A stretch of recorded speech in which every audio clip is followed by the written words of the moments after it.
Salam əziz izləyicilərimiz.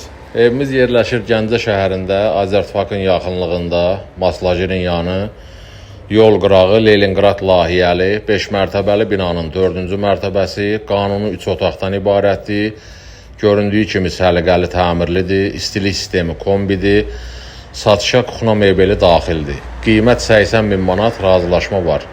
İstəyənlər bizimlə əlaqə saxlaya bilərlər. Profildə nömrəmiz var.